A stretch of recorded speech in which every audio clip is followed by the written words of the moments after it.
வணக்கம். இது நியூஸ் 8 தமிழ்நாடு செய்திகளை தொகுத்து வழங்குவதற்காக நான் பாலவேல் சக்கரவர்த்தி. செய்திகளை விரிவாக பார்ப்பதற்கு முன்னர் முதலில் தலைப்புச் செய்திகளை பார்க்கலாம். கொரோனாவால் பாதிக்கப்பட்ட துறைகளுக்கு 1,10,000 கோடி ரூபாய் கடன் உத்தரவாதம். 25 லட்சம் பேருக்கு தலா 1,25,000 கடன் வழங்கப்படும் என மத்திய நிதியமைச்சர் அறிவிப்பு.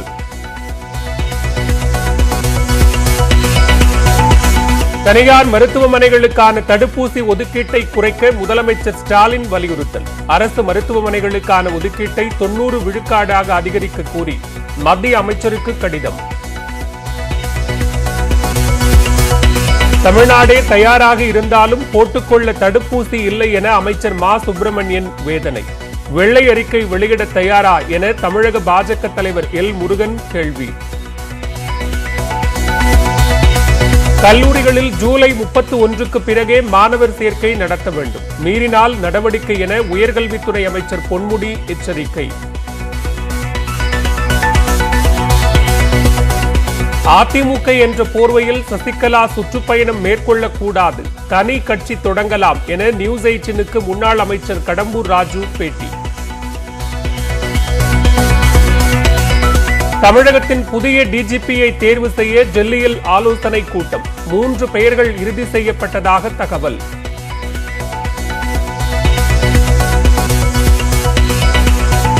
சென்னை கோயம்பேடு மேம்பாலத்தில் திடீரென பற்றி எரிந்த கார். ஒருவர் பரிதாபமாக உயிரிழப்பு, போக்குவரத்து பாதிப்பு.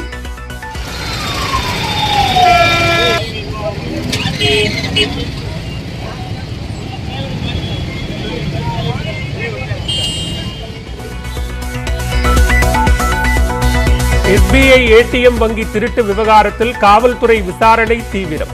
கைதான நபரை ATM மையத்துக்கு அழைத்துச் சென்று விசாரணை.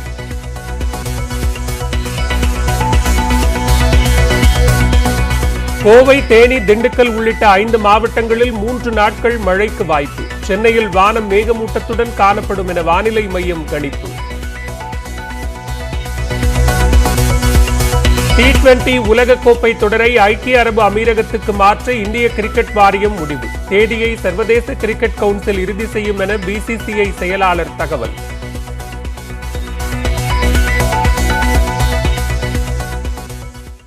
தனியார் மருத்துவமனைகளுக்கான தடுப்பூசி ஒதுக்கீட்டை குறைத்து அரசு மருத்துவமனைகளுக்கான ஒதுக்கீட்டை அதிகரிக்க வேண்டும் என்று மத்திய அரசை மு.க. ஸ்டாலின் வலியுறுத்தியுள்ளார். மத்திய சுகாதாரத்துறை அமைச்சர் ஹர்ஷவர்தனுக்கு முதலமைச்சர் மு.க. ஸ்டாலின் கடிதம் ஒன்றை எழுதியுள்ளார். அதில் தனியார் மருத்துவமனைகளுக்கு 25 விழுக்காடு தடுப்பூசி வழங்குவது அவர்கள் போடும் தடுப்பூசியோடு ஒப்பிடும்போது அதிகமானது என்று அவர் தெரிவித்துள்ளார். தமிழகத்தில் மொத்தம் 1,43,00,000 டோஸ் தடுப்பூசி போடப்பட்டுள்ள நிலையில் அதில் தனியார் மருத்துவமனைகள் 4.5 விழுக்காடு அளவுக்கு வெறும் 6.5 லட்சம் டோஸ் மட்டுமே போட்டுள்ளதாக முதலமைச்சர் மு.க. ஸ்டாலின் கூறியுள்ளார். ஜூன் மாதத்தில் மொத்தம் போடப்பட்ட 43,50,000 டோஸ் தடுப்பூசியில் 10 விழுக்காட்டை மட்டுமே தனியார் மருத்துவமனைகள் செலுத்தியுள்ளதையும் அவர் சுட்டிக்காட்டியுள்ளார். அதே நேரம் அரசிடம் வெறும் 2 லட்சம் டோஸ் கையிருப்பு உள்ளபோது தனியார் மருத்துவமனைகளில் 7 முதல் 8 லட்சம் டோஸ் கையிருப்பு உள்ளதாக முதலமைச்சர் மு.க. ஸ்டாலின் தெரிவித்துள்ளார். அதனால் தடுப்பூசி செலுத்தும் அளவுக்கு ஏற்ப அவற்றை வழங்கி இந்த குறைபாட்டை சரி செய்ய வேண்டும் என்றும் அவர் மத்திய சுகாதாரத்துறை அமைச்சரை வலியுறுத்தியுள்ளார். இதற்கு தீர்வு காணும் வகையில் மொத்த தடுப்பூசி உற்பத்தியில் தனியார் மருத்துவமனைகளுக்கு தற்போது வழங்கும் 25 விழுக்காட்டை 10 விழுக்காடாக குறைக்க வேண்டும் என்றும் அதே நேரம் மாநில அரசுகளுக்கான தடுப்பூசி ஒதுக்கீட்டை 75 விழுக்காட்டிலிருந்து 90 விழுக்காடாக அதிகரிக்க வேண்டும் என்றும் கடிதத்தில் மு.க. ஸ்டாலின் கோரிக்கை விடுத்துள்ளார். குறைவான தடுப்பூசிகள் ஒதுக்கப்பட்ட மாநிலங்களுக்கு அதற்கான இழப்பை ஈடு செய்யும் வகையில் கூடுதல் தடுப்பூசிகள் வழங்கிடவும் முதலமைச்சர் வலியுறுத்தியுள்ளார்.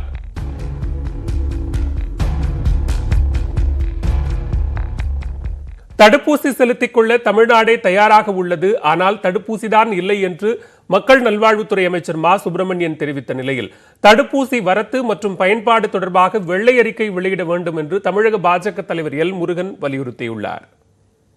ஒவ்வொரு இடங்களிலேயும் தடுப்பூசி இல்லை என்கின்ற பெயர் பலகைகள் அங்கங்கே தொங்கிக் கொண்டிருந்தது. உண்மையிலேயே வருத்தமாகத்தான் இருந்தது. தடுப்பூசி போட்டுக் கொள்வதற்கு தமிழகத்தில் இருக்கிற ஒட்டுமொத்த தமிழர்களும் தயாராக இருக்கிறார்கள். கிராமப்புறங்களிலே மட்டுமல்ல, மலைவாழ் கிராமங்களிலே இருக்கிற படிக்காத அந்த பழங்குடியினரும் கூட தயாராக இருக்கிறார்கள். ஆனால் தடுப்பூசி தான் இல்லை என்கின்ற ஒரு நிலை தமிழகத்தில் இருந்து கொண்டிருக்கிறது. இதுவரை நமக்கு வந்தது என்பது 1,44,39,940. இதுவரை நாம் செலுத்தி இருப்பது என்பது 1,41,50,249. இப்போது நம் கையிருப்பில் இருப்பது என்பது 2,07,345. வெள்ளை அறிக்கை விடுங்க. தமிழ்நாடு மத்திய அரசாங்கத்திலிருந்து எவ்வளவு தடுப்பூசி வாங்கியிருக்கிறீர்கள், எந்தெந்த மாவட்டத்துக்கு எவ்வளவு தடுப்பூசி கொடுத்துருக்கிறீங்க, எந்தெந்த இடத்துல எவ்வளோ தடுப்பூசி போட்டிருக்கீங்க, எவ்வளோ தடுப்பூசி போடாமல் வேஸ்ட் பண்ணியிருக்கீங்க.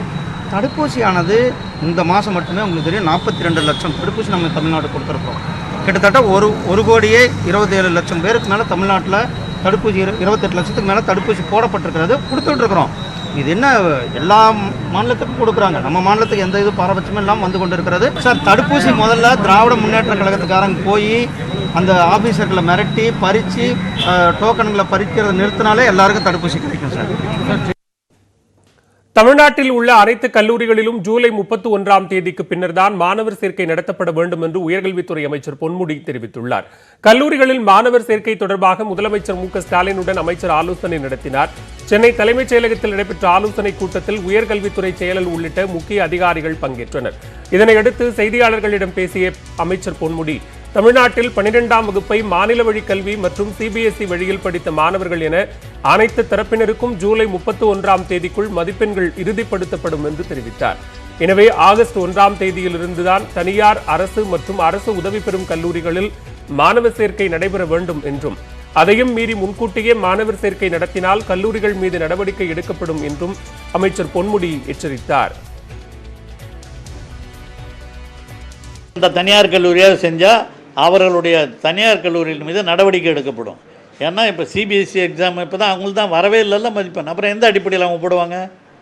ஆக மதிப்பெண்கள் வந்ததனுடைய அடிப்படையில் தான் தனியார் கல்லூரியிலே அட்மிஷன் பண்ண முடியும். சில தனியார் கல்லூரிகள் நீங்கள் செய்வதாக அது மாதிரி புகார் வரும் என்று சொன்னால் அந்த தனியார் கல்லூரிகளின் மீது நிச்சயமாக இந்த அரசு நடவடிக்கை எடுக்கும். தொடர்ந்து பேசிய அவர், கூடுதல் மதிப்பெண் பெற தேர்வு எழுதுபவர்களுக்கான மாணவர் சேர்க்கை நிறுத்தப்படாது என்றார். மேலும் ஏற்கனவே கல்லூரி மாணவர் சேர்க்கைக்கான நுழைவுத் தேர்வை ரத்து செய்திருக்கிறோம் என்பதால் நீட் தேர்வையும் ரத்து செய்வோம் என்றும் அதற்கான அனைத்து நடவடிக்கைகளையும் எடுப்போம் என்றும் அமைச்சர் பொன்முடி உறுதியளித்தார். தொடர்ந்து விரைவுச் செய்திகளை பார்க்கலாம். சென்னை கோயம்பேடு மேம்பாலத்தில் காரில் திடீரென தீ பற்றியதில் அதிலிருந்த நபர் உடல் கருகி உயிரிழந்தார். சென்னை திருமங்கலத்திலிருந்து அரும்பாக்கத்தை நோக்கி சொகுசு கார் ஒன்று சென்று கொண்டிருந்தது. கோயம்பேடு மேம்பாலத்தில் வந்தபோது காரில் திடீரென தீ பற்றியது. காரில் தீ கொழுந்துவிட்டு எரிந்ததால் பின்புற இருக்கையில் அமர்ந்திருந்த நபர் வெளிவர முடியாமல் தவித்துள்ளார். தகவல் அறிந்து வந்த தீயணைப்புத் துறையினர் காரில் பற்றிய தீயை உடனடியாக அணைத்தனர். எனினும் தீயில் சிக்கி அந்த நபர் உயிரிழந்தார். லேசான காயமடைந்த ஓட்டுநர் காரிலிருந்து இறங்கி தப்பிச் சென்றதாக கூறப்படுகிறது. உயிரிழந்த நபர் யார் என்பது பற்றி போலீசார் விசாரணை மேற்கொண்டு வருகின்றனர். நீதிபதி A.K. ராஜன் குழுவின் அறிக்கை வந்த பின்னர் மாணவர்களுக்கு நீட் தேர்வு பயிற்சி அளிப்பது குறித்து முடிவு செய்யப்படும் என்று பள்ளிக்கல்வித்துறை அமைச்சர் அன்பில் மகேஷ் பொய்யாமொழி தெரிவித்துள்ளார். திருச்சி எடமலைப்பட்டி புதூரில் உள்ள அரசு பள்ளியில் அமைச்சர் அன்பில் மகேஷ் பொய்யாமொழி ஆய்வு செய்தார். பின்னர் செய்தியாளர்களிடம் பேசிய அவர், பெற்றோர் தங்களது பிள்ளைகளை அரசு பள்ளியில் சேர்க்க வேண்டும் என்றும் புதிதாக பதவியேற்றுள்ள அரசு பள்ளிகளுக்கு தேவையான அனைத்து வசதிகளையும் செய்யும் என்றும் குறிப்பிட்டார். மேலும் அதிக கட்டணம் வசூலிக்கும் தனியார் பள்ளிகளில் திடீர் ஆய்வு செய்யப்படும் என்றும் அமைச்சர் தெரிவித்தார். நீட் பயிற்சி அரசு பள்ளியில் கொடுத்தாங்க மாணவர்களுக்கு, அதுபோல் இப்போ இந்த ஆண்டுக்கான எந்த மாதிரி முயற்சி இல்லை? அதான் இந்த அறிக்கை A.K. ராஜன் அறிக்கை எப்படி வருதோ அதை பேஸ் பண்ணி அதை கால் இருக்க முடியும். மோரோவர் அது வந்து ஹெல்த் மினிஸ்டர் ஏற்கனவே டிஸ்கஷனில் இருந்துகிட்டு தான் இருக்காங்க. கொரோனா 2வது அலையை தமிழ்நாடு அரசு சிறப்பாக கையாண்டுள்ளதாக தலைமை நீதிபதி சஞ்சு பானர்ஜி கூறியுள்ளார். வழக்கறிஞர்கள், சென்னை உயர்நீதிமன்ற பணியாளர்களுக்கான சிறப்பு தடுப்பூசி முகாமை சென்னை உயர்நீதிமன்ற தலைமை நீதிபதி சஞ்சு பானர்ஜி தொடங்கி வைத்தார். இந்த நிகழ்ச்சியில் பேசிய அவர், கொரோனாவின் 2வது அலைக்கு தயாராகாத நிலையிலும் தமிழ்நாடு அரசு அதனை சிறப்பாக கையாண்டுள்ளதாக தெரிவித்தார். Excellent work has been done recently, despite us initially not being aware or not being ready for the second surge. The way things were handled at the High Court level, we merely monitored, we merely supervised. நிகழ்ச்சியில் பேசிய சட்டமன்ற உறுப்பினர் உதயநிதி ஸ்டாலின், தமிழ்நாட்டுக்கு 11 கோடி தடுப்பூசி தேவைப்படும் நிலையில் மத்திய அரசு 1.46 கோடி தடுப்பூசிகளை மட்டுமே வழங்கியுள்ளதாகவும், அதிக அளவிலான தடுப்பூசிகளை வழங்க மத்திய அரசை சென்னை உயர்நீதிமன்றம் வலியுறுத்த வேண்டும் என்றும் வேண்டுகோள் விடுத்தார். இந்தியா எப்போதுமே ஒன்றிய அரசுதான் என காங்கிரஸ் எம்பி கார்த்தி சிதம்பரம் தெரிவித்துள்ளார். திருவள்ளூர் மாவட்டத்தைச் சேர்ந்த தமிழ் மாநில காங்கிரஸ் கட்சியைச் சேர்ந்த சிலர் அக்கட்சியிலிருந்து விலகி கார்த்தி சிதம்பரம் முன்னிலையில் காங்கிரஸில் இணைந்தனர். பின்னர் செய்தியாளர்களிடம் பேசிய கார்த்தி சிதம்பரம் இந்தியா மாநிலங்களை உள்ளடக்கிய யூனியன் என்று கூறினார். ஆளுநர் உரையில் ஜெய்ஹிந்த் என்ற வார்த்தை இடம்பெறாததை சட்டமன்ற உறுப்பினர் கொங்கு ஈஸ்வரன் பாராட்டி பேசியது தொடர்பான கேள்விக்கு இந்தி திணிப்பு இல்லாத உரை இருந்ததை உணர்த்துவதற்காகவே அவர் பேசியுள்ளார் என்றும் கார்த்தி சிதம்பரம் விளக்கமளித்தார். இது என்னைக்குமே ஒன்றிய அரசு தான். முன்னாடி என்ன சொல்றோம், யூனியன் கேபினெட்ன்ற வார்த்தை யூஸ் பண்றோமா இல்லையா, யூனியன் பட்ஜெட்னு சொல்றோமா இல்லையா, யூனியன் மினிஸ்டர்னு சொல்றோமா இல்லையா. யூனியனை தமிழாக்கம் பண்ணா என்ன, ஒன்றியம் தான். யூனியன் கேபினெட், யூனியன் கவர்மெண்ட் தமிழாக்கம் பண்ணா ஒன்றிய அரசாங்கம் தான். அதனால ஒன்றிய என்னைக்குமே இது ஒன்றிய அரசாங்கம் தான். ஆனா இன்னைக்கு லெட்டர் அண்ட் ஸ்பிரிட்ல அந்த யூனியன் இதை எம்பசைஸ் பண்றோம். இனிமே இந்தியா மாநிலங்கள் அடங்கிய யூனியன், பல 30 மாநிலங்கள் அடங்கிய யூனியன் என்பதை உணர்த்துவதற்காக அது மீண்டும் சொல்கிறோமே தவிர என்றுமே இந்தியா ஒரு ஒன்றியமாகத்தான் இருந்தது. பேரறிவாளனுக்கு மேலும் 1 மாத காலம் பரோல் காலம் நீட்டிக்கப்பட்டுள்ளது. மறைந்த பிரதமர் ராஜீவ்காந்தி கொலை வழக்கில் பேரறிவாளன், நளினி உட்பட 7 பேர் கைது செய்யப்பட்டு சிறையில் அடைக்கப்பட்டுள்ளனர். இந்நிலையில் பேரறிவாளனின் உடல்நிலையை கருத்தில் கொண்டு கடந்த மாதம் அவர் பரோலில் விடுவிக்கப்பட்டார். வாணியம்பாடியிலிருந்து மருத்துவ பரிசோதனை செய்து கொண்ட நிலையில் பரோல் காலம் திங்கட்கிழமை முடிவடைந்ததால் மீண்டும் சென்னை புழல் சிறைக்கு அவர் அழைத்துச் செல்லப்பட்டார். இந்த சூழலில் மருத்துவ காரணங்களுக்காக பேரறிவாளனுக்கு மேலும் 1 மாத காலம் பரோல் காலம் நீட்டித்து அரசு கூடுதல் தலைமை செயலாளர் உத்தரவிட்டார். இதையடுத்து போலீசார் பாதுகாப்புடன் அவர் திரும்பி வீட்டிற்கு அழைத்து வரப்பட்டார். பொள்ளாச்சி அருகே எஸ்டேட்டுக்குள் புகுந்த யானையால் மக்கள் அச்சமடைந்தனர். வால்பாறை அடுத்துள்ள கருமலை எஸ்டேட் பகுதியில் வனத்தை விட்டு வெளியேறிய யானை ஒன்று உரம் வைக்கப்படும் குடோனின் ஜன்னலை உடைத்து மூட்டைகளை வெளியே தள்ளி சேதப்படுத்தியது. குடோனில் வைக்கப்பட்டுள்ள உப்பு மூட்டைகளை ருசிப்பதற்காக எஸ்டேட் பகுதியில் குடோனை அது முற்றுகையிட்டது. மேலும் கருமலை எஸ்டேட் பகுதிகளில் குடியிருப்புகளில் 2 வீடுகளையும் யானை சேதப்படுத்தியது. வனத்துறைக்கு மக்கள் தகவல் தந்ததை அடுத்து அவர்கள் விரைந்து வந்து யானையை வனப்பகுதிக்குள் விரட்டினர். உதகை வாழைத்தோட்டம் பகுதியில் மரக்கூண்டில் பராமரிக்கப்பட்டு வரும் ரிவால்டோ என்ற காட்டு யானையை வெளியே விட வேண்டாம் என்று மலைவாழ் மக்கள் கோரிக்கை வைத்துள்ளனர். ரிவால்டோ என்ற காட்டு யானைக்கு தும்பிக்கையில் காயம் ஏற்பட்டதைத் தொடர்ந்து இலை தழைகளை பறித்து உண்ண முடியாமல் சிரமப்பட்டது. மேலும் யானை கூட்டங்களுடன் சேராமல் குடியிருப்பு பகுதியில் மக்களை அச்சுறுத்தி வந்தது.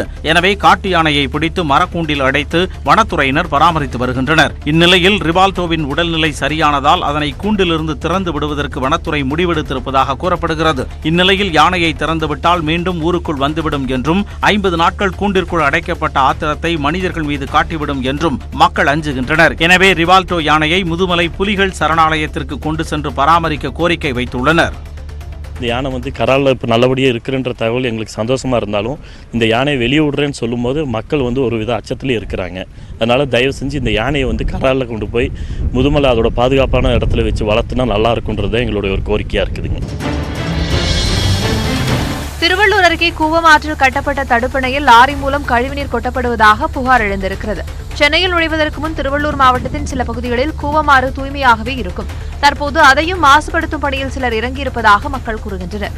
வீடுகளில் சேரும் கழிவுநீரை ஏற்றி வரும் லாரிகள் சென்னை திருப்பதி சாலையில் உட்லூர் அருகே கூவத்தில் கட்டப்பட்ட தடுப்பணைகள் கொட்டுவதால் நீர் மாசடைவதுடன் துர்நாற்றத்தால் அவதியுறுவதாகவும் ஊர் மக்கள் கூறுகின்றனர். எனவே கழிவுநீரை கலக்கும் நபர்கள் மீது உரிய நடவடிக்கை எடுக்க வேண்டும் என்றும் கோரிக்கை விடுத்துள்ளனர். தண்ணீரில் கலந்து குடிக்கும் 2DG மருந்து வர்த்தக ரீதியில் விற்பனைக்கு வருவதாக டாக்டர் ரெட்டிஸ் நிறுவனம் அறிவித்துள்ளது. DRDO அமைப்புடன் இணைந்து டாக்டர் ரெட்டிஸ் மருந்து நிறுவனம் 2DG மருந்தை தயாரித்துள்ளது. கொரோனா தடுப்பு மருந்தான இந்த பவுடரை தண்ணீரில் கலந்து குடிக்க வேண்டும். முதற்கட்டமாக கடந்த மாதம் 10,000 டோசுகள் தயாரிக்கப்பட்டு வெளியிடப்பட்டன. இந்த சூழலில் 2DG மருந்து வர்த்தக ரீதியில் விற்பனைக்கு வருவதாக அறிவிக்கப்பட்டுள்ளது. இருப்பினும் கட்டுப்பாட்டில் இல்லாத நீரிழிவு நோயாளிகள், கடுமையான இதயம், சிறுநீரக மற்றும் கல்லீரல் பிரச்சினை இருப்பவர்களுக்கு பரிசோதனை செய்யாததால் மருந்தை பயன்படுத்துவதில் முன்னெச்சரிக்கை தேவை என DRDO அறிவுறுத்தியுள்ளது. உலகக்கோப்பை T20 கிரிக்கெட் தொடர் ஐக்கிய அரபு அமீரகத்திற்கு மாற்றப்பட்டுள்ளதாக BCCI அறிவித்துள்ளது. இந்தியாவில் நடைபெறவிருந்த இந்த தொடர் கொரோனா பரவல் காரணமாக ஐக்கிய அரபு அமீரகத்தில் நடைபெறுகிறது. அங்கு எஞ்சியுள்ள IPL போட்டிகள் செப்டம்பர் 19ஆம் தேதி தொடங்கி அக்டோபர் 15இல் நிறைவடைகிறது. இதன் பிறகு அக்டோபர் 17ஆம் தேதி T20 உலகக்கோப்பை கிரிக்கெட் ஆரம்பிக்கும் என்றும் இறுதிப் போட்டி நவம்பர் 14 நடைபெறும் என்றும் கூறப்படுகிறது. இருப்பினும் போட்டி நடைபெறும் தேதியை சர்வதேச கிரிக்கெட் கவுன்சில் முடிவு செய்யும் என்றும் பிசிசிஐ செயலாளர் ஜெய்ஷா தெரிவித்துள்ளார். வெப்பச்சலனம் காரணமாக தென் மற்றும் டெல்டா மாவட்டங்களின் ஓரிரு இடங்களில் இன்று இடி மின்னலுடன் கூடிய லேசானது முதல் மிதமான மழை பெய்யும் என சென்னை வானிலை ஆய்வு மையம் தெரிவித்துள்ளது. இது தொடர்பாக அந்த மையத்தின் இயக்குநர் புவியரசன் வெளியிட்டுள்ள செய்திக்குறிப்பில் மேற்கு தொடர்ச்சி மலைப்பகுதிகளை ஒட்டிய நீலகிரி, கோவை, தேனி, திண்டுக்கல், தென்காசி ஆகிய மாவட்டங்கள் மற்றும் காரைக்கால் பகுதிகளின் ஓரிரு இடங்களில் இன்று மிதமான மழை பெய்யும் என தெரிவிக்கப்பட்டுள்ளது. சென்னையை பொறுத்தவரை அடுத்த 24 மணி நேரத்திற்கு வானம் மேகமூட்டத்துடன் காணப்படும் என குறிப்பிட்டுள்ள வானிலை ஆய்வு மையம் அங்கு அதிகபட்சமாக 33 டிகிரி செல்சியஸ் வெப்பநிலையும் குறைந்தபட்சமாக 27 டிகிரி செல்சியஸ் வெப்பநிலையும் பதிவாகும் என கூறப்பட்டுள்ளது. தமிழகத்தில் கடந்த 24 மணி நேரத்தில் அதிகபட்சமாக திருவள்ளூர் மாவட்டம் பூந்தமல்லியில் 7 சென்டிமீட்டர் மழை பதிவாகியுள்ளதாக தெரிவிக்கப்பட்டுள்ளது. இன்று முதல் வரும் 2ஆம் தேதி வரை தென்மேற்கு மற்றும் மத்திய மேற்கு அரபிக்கடல் பகுதிகளில் மணிக்கு 50 கிலோமீட்டர் வேகத்தில் காற்று வீசக்கூடும் என்பதால் அப்பகுதிகளுக்கு மீனவர்கள் செல்ல வேண்டாம் என வானிலை ஆய்வு மையம் கேட்டுக் கொண்டுள்ளது.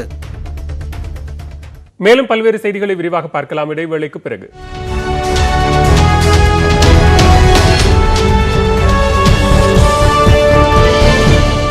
6 மணி முதல் இரவு 9 மணி வரை இயங்கலாம். மின் பொருட்கள், பல்புகள், கேபிள்கள், சுவிட்சுகள், ஒயர்கள்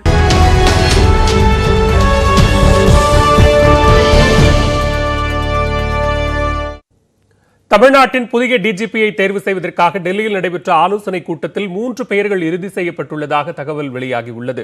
தமிழ்நாடு காவல்துறையின் சட்டம் ஒழுங்கு டிஜிபியாக உள்ள திரிபாதியின் பதவிக்காலம் வரும் 30ஆம் தேதியுடன் நிறைவடைகிறது. இந்நிலையில் புதிய டிஜிபியை தேர்வு செய்வதற்கான ஆலோசனைக் கூட்டம் டெல்லியில் உள்ள மத்திய பணியாளர் தேர்வாணையத்தின் தலைவர் PK ஜோஷி தலைமையில் நடைபெற்றது. இக்கூட்டத்தில் தமிழ்நாட்டின் தலைமைச் செயலாளர் இறையன்பு, உள்துறை செயலாளர் பிரபாகர், தற்போதைய டிஜிபி திரிபாதி ஆகியோர் கலந்து கொண்டனர். புதிய டிஜிபி பதவிக்கு 7 பேரின் பெயர்கள் பரிசீலிக்கப்பட்டு அதில் 3 பேரின் பெயர்கள் இறுதி செய்யப்பட்டது. அதிலிருந்து தேர்வு செய்யப்படுபவர் புதிய டிஜிபியாக நியமிக்கப்படுவார். இந்நிலையில் ஆலோசனை கூட்டத்தை முடித்துக் கொண்டு டெல்லியிலிருந்து புறப்பட்ட தலைமைச் செயலாளர் இறையன்பு, உள்துறை செயலாளர் பிரபாகர் ஆகியோர் முதலமைச்சர் மு க ஸ்டாலினுடன் ஆலோசனை நடத்த உள்ளனர். அதன் பிறகு தமிழ்நாட்டின் புதிய டிஜிபி குறித்த அறிவிப்பு வெளியாகும்.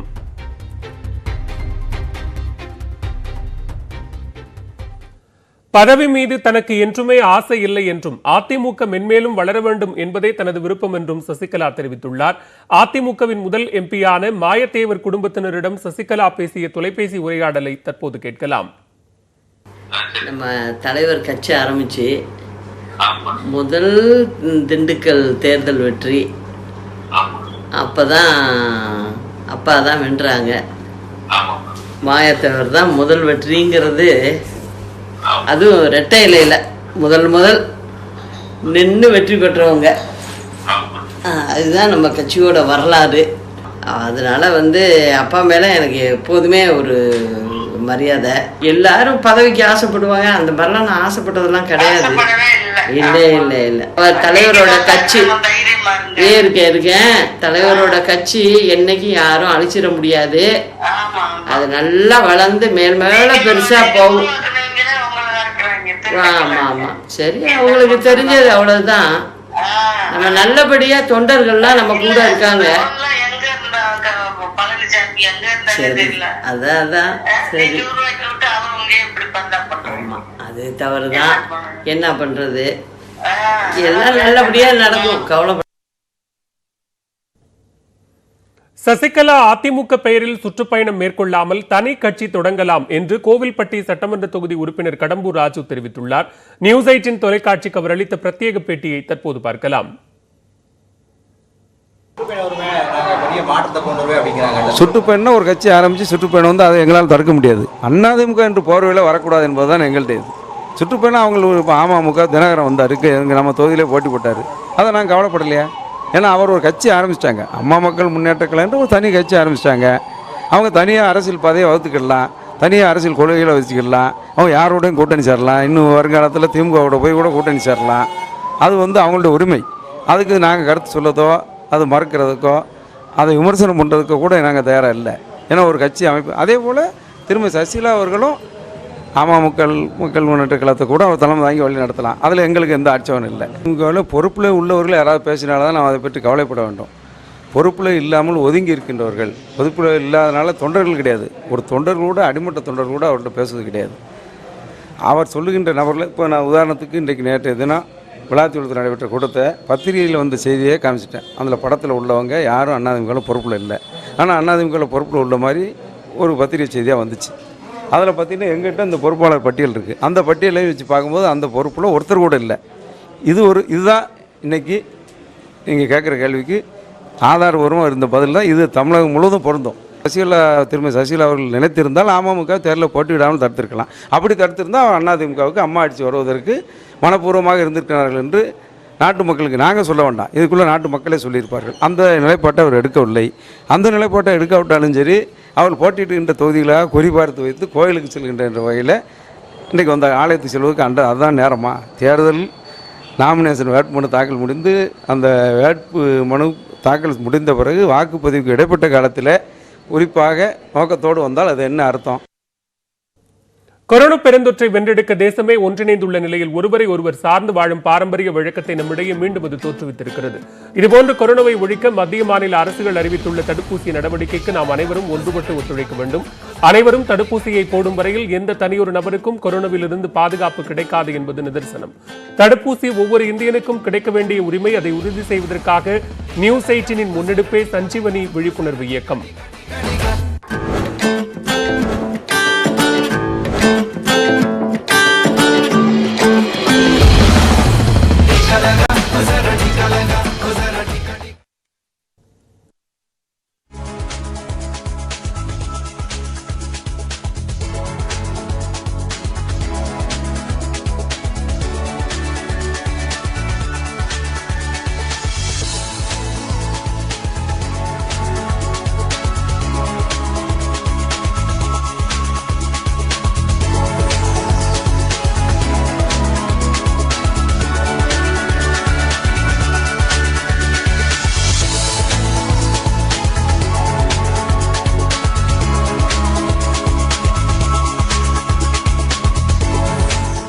நெல்லை மாவட்டம் கூடங்குளத்தில் 5 மற்றும் 6வது அணு உலைகளுக்கான கான்கிரீட் அமைக்கும் பணிகள் நாளை தொடங்குகிறது. இது தொடர்பான கூடுதல் விவரங்களோடு இணைகிறார் எமது நெல்லை மண்டல தலைமைச் செய்தியாளர் சிவமணி. விவரங்களை பதிவு செய்யலாம். பாலா, திருநெல்வேலி மாவட்டத்தில் கூடங்குளம் மத்திய அரசு ரஷ்யாவினுடைய கூட்டு தயாரிப்புல ஏற்கனவே 2 அணு உலைகள் அப்படிங்கிறது நடந்து கொண்டிருக்கிறது. தலா 1000 மெகாவாட் திறனுடைய 2 அணு உலைகள் அமைக்கப்பட்டு அதனுடைய மின் உற்பத்தி நடந்து கொண்டு வருகிறது. இதுல முதலாவது அணு உலைங்கிறது தற்போது இந்த முதலாவது அணு உலையில அந்த ஃபியூவல் ராட்ஸ் அப்படிங்கிறத அந்த ஃபியூவல் ராட்ஸ் பொருத்தும் பணிக்காக அது நிறுத்தப்பட்டு அதற்கான பணிகள் நடைபெற்று வருகிறது. 2வது அணு உலையில 1000 மெகாவாட் மின் உற்பத்தி நடந்து வருகிறது. இந்த 1000 மெகாவாட் மூலம் திருநெல்வேலி தென் பகுதிகளுக்கு தமிழகத்திற்கு 561 மெகாவாட் மின்சாரம் நாள்தோறும் கிடைக்கக்கூடிய நிலை காணப்படுகிறது.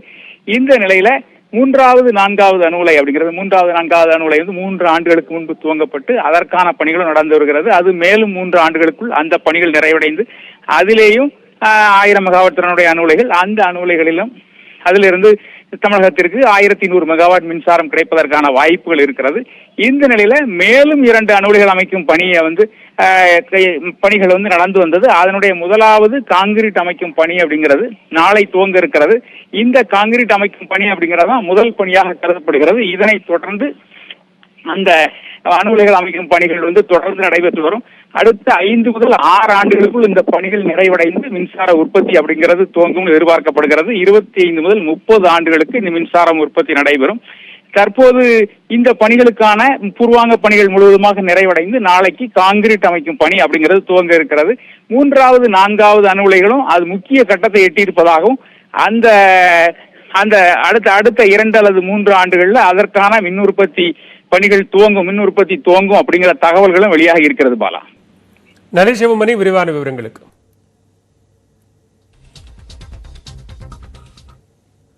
கொரோனாவால் பாதிக்கப்பட்டுள்ள அரசு துறைகளுக்கு 1,10,000 கோடி ரூபாய் கடன் உத்தரவாத திட்டத்தை மத்திய நிதியமைச்சர் நிர்மலா சீதாராமன் அறிவித்துள்ளார். நாடு முழுவதும் கொரோனா பாதிப்பால் பல்வேறு அரசு துறைகள் பாதிக்கப்பட்டுள்ளன. இந்நிலையில் பொருளாதாரத்தை மீட்டெடுப்பதற்கான புதிய அறிவிப்புகளை மத்திய நிதியமைச்சர் நிர்மலா சீதாராமன் அறிவித்துள்ளார். டெல்லியில் செய்தியாளர்களிடம் பேசிய அவர், கொரோனாவால் பாதிக்கப்பட்ட அரசு துறைகளுக்கு 1,10,000 கோடி ரூபாய்க்கான கடன் உத்தரவாதம் அளிக்கப்படும் என்று கூறினார். சுகாதாரத்துறை உள்கட்டமைப்பை மேம்படுத்த 50,000 கோடி ரூபாய் மற்றும் பிற துறைகளுக்கு 60,000 கோடி ரூபாய் கடன் உத்தரவாதம் வழங்கப்படும் என்றும் அவர் குறிப்பிட்டார். தொழில்துறையினருக்கு அவசர கால கடனுதவியாக 1,50,000 கோடி ரூபாய் வழங்க முடிவு செய்துள்ளதாகவும் நிர்மலா சீதாராமன் தெரிவித்தார். தொடர்ந்து பேசிய அவர் நுண்நிதி நிறுவனங்களுக்கு கடன் வழங்க முடிவு செய்யப்பட்டுள்ளதாகவும் இதன் மூலம் 25 லட்சம் பேருக்கு தலா 1,25,000 ரூபாய் கடன் வழங்கப்படும் என்றும் தெரிவித்தார். சுற்றுலாத்துறையை மேம்படுத்தும் விதமாக 5 லட்சம் வெளிநாட்டு சுற்றுலா பயணிகளுக்கு கட்டணம் இல்லாமல் விசா வழங்கப்படும் என்றும் 2022 மார்ச் 31ஆம் தேதி வரை இந்த திட்டம் அமலில் இருக்கும் என்றும் அவர் கூறினார்.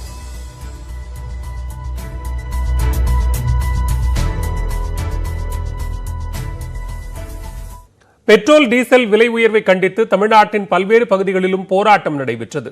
நாடு முழுவதும் பெட்ரோல் டீசல் விலை தொடர்ந்து அதிகரித்து வருகிறது. தமிழ்நாட்டின் பல்வேறு மாவட்டங்களில் 1 லிட்டர் பெட்ரோல் 100 ரூபாயை கடந்து விற்பனையாகிறது. விலை ஏற்றத்தை கண்டித்து மத்திய அரசுக்கு எதிர்ப்பு தெரிவிக்கும் வகையில் நாகர்கோவிலில் இடதுசாரி கட்சிகள் சார்பில் ஆர்ப்பாட்டம் நடைபெற்றது. இதில் 50க்கும் மேற்பட்டோர் கலந்து கொண்டனர். அப்போது பெட்ரோல் விலையை குறைக்க கோரி முழக்கங்கள் எழுப்பப்பட்டன. 800 கோடியில் விமானமாம் வைரஸ் பெருந்தொற்றின் இரண்டாம் மலையை தடுப்பதற்கு உரிய வழிகள் பல இருந்தும். இதேபோன்று ராமநாதபுரம் மாவட்டம் பரமக்குடி பேருந்து நிலையத்தில் மத்திய அரசுக்கு எதிராக போராட்டம் நடைபெற்றது. இதில் விடுதலை சிறுத்தைகள் மற்றும் கம்யூனிஸ்ட் கட்சியினர் பங்கேற்றனர்.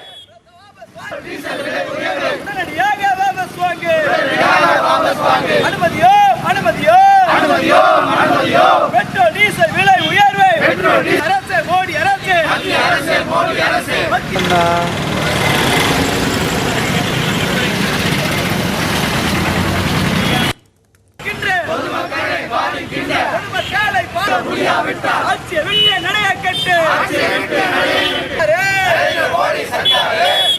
பெட்ரோல் விலை ஏற்றத்தை கண்டித்து செங்கல்பட்டு மாவட்டம் சிங்கப்பெருமாள் கோவிலில் லாரி உரிமையாளர்கள் கேக் வெட்டியும் பட்டாசுகள் வெடித்தும் நூதன முறையில் தங்களது எதிர்ப்பை வெளிப்படுத்தினர்.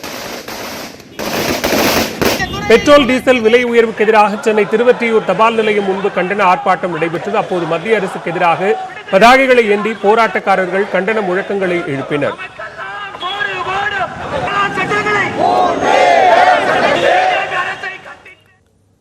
மேலும் பல்வேறு அண்மைச் செய்திகளுக்கு தொடர்ந்து இணைந்திருங்கள். இது நியூஸ் 18 தமிழ்நாடு.